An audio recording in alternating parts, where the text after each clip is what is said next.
found this quote earlier, which I thought was, well, it sums up running for me. It says, running is nothing more than an argument between the parts of your brain that wants to stop and the parts of your brain that wants to keep going.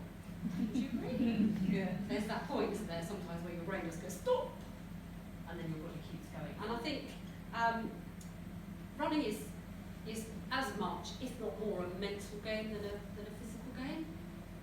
It's training this as well as training your body, and I'm sure that you're all working really well on training your bodies, but sometimes you've got to just train your brain. So I'm hoping that I can give you a few little nuggets, even just one tiny nugget that you might remember on the day and go, oh yeah, I remember she said that, and it might make you smile, it might make you keep going for a little bit more, or you might just go shut up and remember their faces. They've said that already.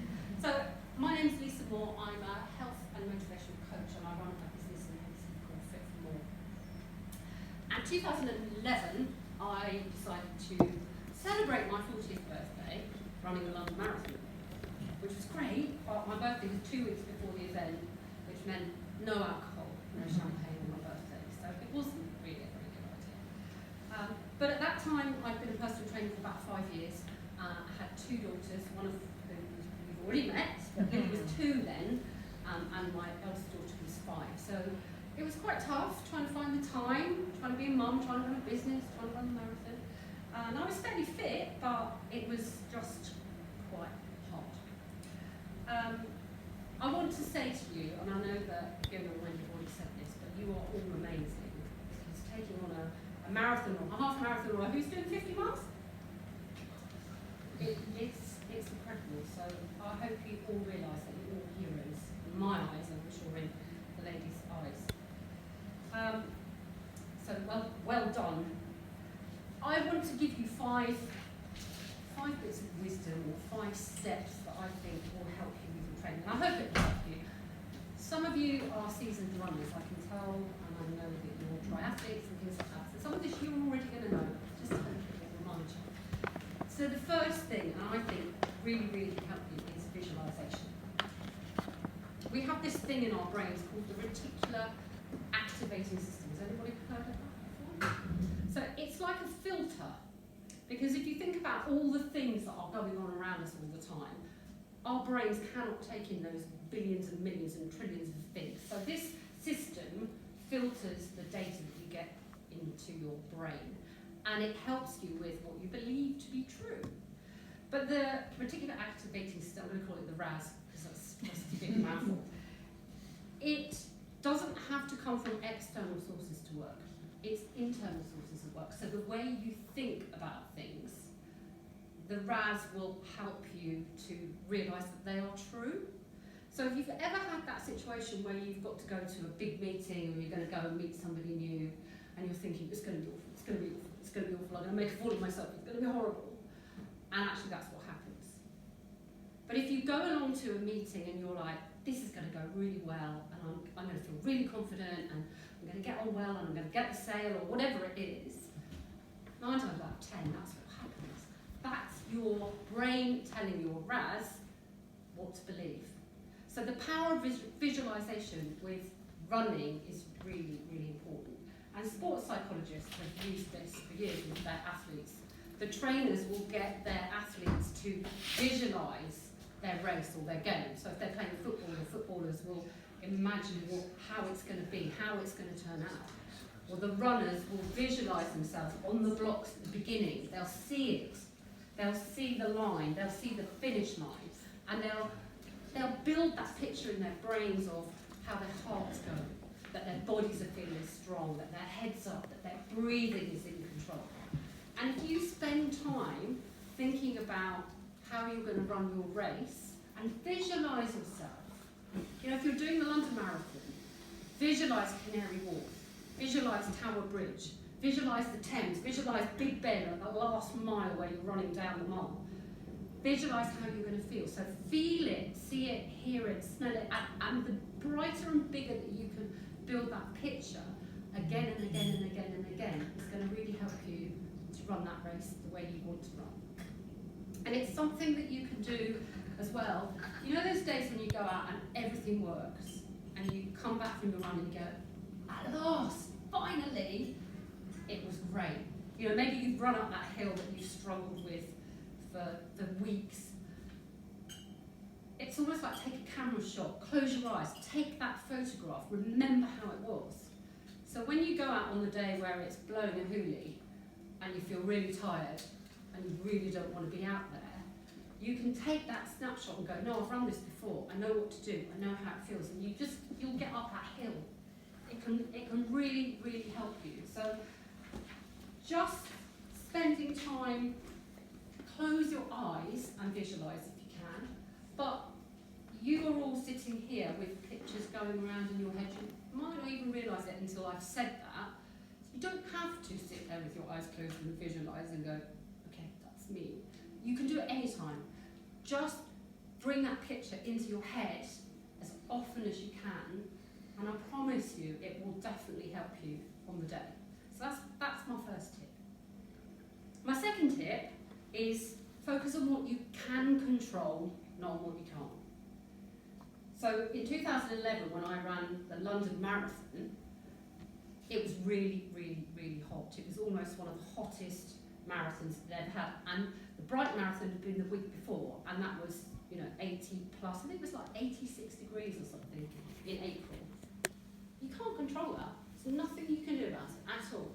But if you worry about it and stew about it, you're going to have a worse time. So just let go of the things that you can't control, but focus on the things that you can.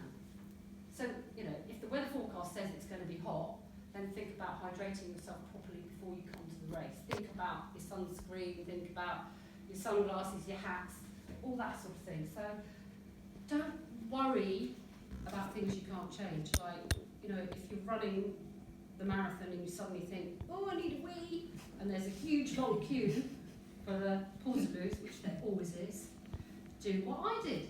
Find a little park with a little tree, sit down next to another lady and laugh because she wees on her iPod. You can't control those cues, so don't worry about it. And how many of you have got a time in your head of what you want to do? How many hours you want it to take? You probably might have in your head go, and especially if you've done it before, you'll probably go, I want to get better time. I would say if you can, just let go of the outcome, because sometimes things happen and you can't do anything about it. And I remember I was desperate to run under 5 hours for the first marathon. And actually, I got to mile 19, just through the Blackwall Tunnel, I think it was. I saw my daughter. But at that time, from about halfway, I'd been having this problem with my foot. And it was getting so painful. It was like running on a knife, a spike. And I just went, you know what? I'm not going to run. So I just ran, walked. And I knew in my head that I was going to run that last mile. But I didn't do it in 5 hours. I did it in 5 hours, 12 minutes and 3 seconds or something. It didn't matter. I did it. I got over the line. So sometimes you have to just let go of the outcome and go, do you know what? I'm here to run 26 miles or 13 miles. You'll do it. That's the most important thing, that you've actually taken part. Number 3 is about tricks, coping mechanisms. These are sort of things that I found out myself, and they're tricks and tips that I've used with clients that have never run before and hate me when I made them run. So these are just silly little things. So when it gets tough, tell yourself, one more step. One more step. Don't think, oh my God, I've got 12 miles to go. One more step. One more step. One more step. Because one more step is far easier than thinking I've got all those miles to go. So get that going round in your head. I can do one more step. Or set yourself a mini goal. So look up and see what you can see. Maybe you can see a lamppost, maybe you can see a car, maybe you can see a building and go, right, I'm going to run to that. Run to that. And then as you're almost there, go, right, now I'm going to run to that lamppost. So mini goals. The guy that I took out running for the very first time, who has now done an Ironman, I said to him, we're going to run to the gate. And he could see the gate. What he didn't know was that I meant the gate that was another 500 yards down the way. So in his head, he was like, yeah, I'm going to run to the gate. Got to the gate, and I went, yeah, we're going to go to the next gate now. But it got him there. So those mini goals can make a really big difference when the going gets tough. And then think about, you will have done many, many training runs of many, many different lengths. So you will have run a 5K before, you will run a 10K before, you will run 8 miles before. Just remember you've done it, and if that's how far you've got to go, forget about where you've come from and go, right, I've run a 5K, I've got a 5K to run, I can do it because I've done it before. Bring your visualisation back in, and it will help you to get there. And this one's a really good one, because it takes your mind off what's going on with your body, is pick a number, I'd say 500 or maybe even higher than 500, and do the sums in your head and take off sevens. So you go 500, I had to write this down because I can't remember. 493, 486, 479. You can carry on. But you'll concentrate so much on the numbers that actually your legs will just carry on, because you're into that habit and your body will just carry on. But that will get you up that hill, that will get you up that mile. It will just make you achieve what you need to achieve. Or another really silly one is, can you remember back to your first day at school? Can you remember the class you were in? And can you remember the names of all the kids that were in that class with you? But you're already thinking, oh yeah, I remember him, George, I remember her, Mary. Go around the names, even if you remember their first names, and then think, right, what were their surnames? And then, what were their brothers and sisters' names? It's just taking your mind off the task in hand, because your body will carry on, but it takes your brain away from, oh, this really hurts, I can't do it. And it just takes it away. So that was tip number 3. Have any of you got any other ones? Maybe you could share afterwards, if you've got silly little tips that you could share. Daydreaming. Daydreaming? Yeah. When you get close to the end, think about we're going to eat and drink. What's your favourite? I'll have a pint at the end. A pint? At Richmond Marathon and half marathon, they give you a pint, and the last 2 miles, I literally was running going beer, beer, beer, beer, beer, beer. That's fab, I like that. Yeah, so, talk to each other and share your tips, and you'll remember them at those points when you need them. You'll remember these little tiny tips. Number 4 is all about understanding or remembering your why. Why are you doing this? Now, I know you're all doing it to raise money for St. Peter's and St. James. That's an important why. But beneath that, I bet there's another why. And sometimes we don't go deep enough with our whys. We go, oh, I'm doing it because I want to raise money for charity. Or I'm doing it because I want to prove to myself that I can. But actually, why is it important for you to raise money for charity? Well, the hospice looked after my father. Why is it important that you support the hospice that looked after my father? Well, because I want them to be able to look after somebody else's father. Why is that important to you? And the more you ask those questions, the deeper you go with your why, the more emotional you'll get. And you'll get the why that sits here rather than sits here. Almost to the point you might even get a bit emotional and a bit tearful. But when you get your real deep why are you doing this, that will help spur you on as well.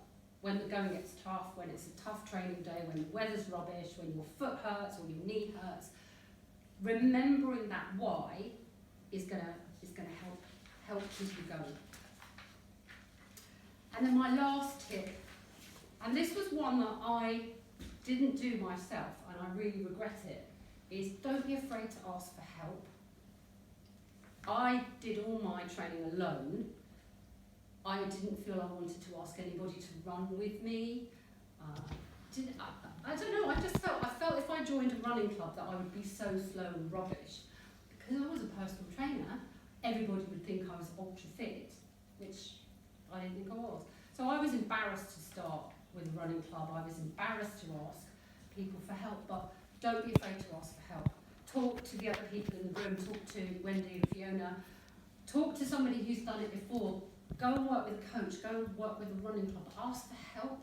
And if you're struggling, just reach out. There's loads of forums on social media and things, and I'm sure that the hospice have got their own support network. Yeah, we have. Yeah, we've got So some just- running groups on Facebook. Well, not ours, but we know them.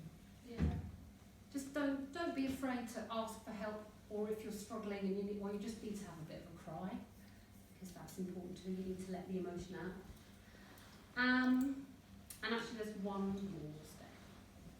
It's enjoy it. It's an amazing achievement. For those of you that have already done events and things like this before, you know it's an amazing achievement. Be proud of it and enjoy every single step. And when you get over that line, put your hands in the air, say hallelujah, and get that medal round your neck. And that's all I really needed to say. That's lovely. Thank you, Lisa. Hope that Very was much. helpful.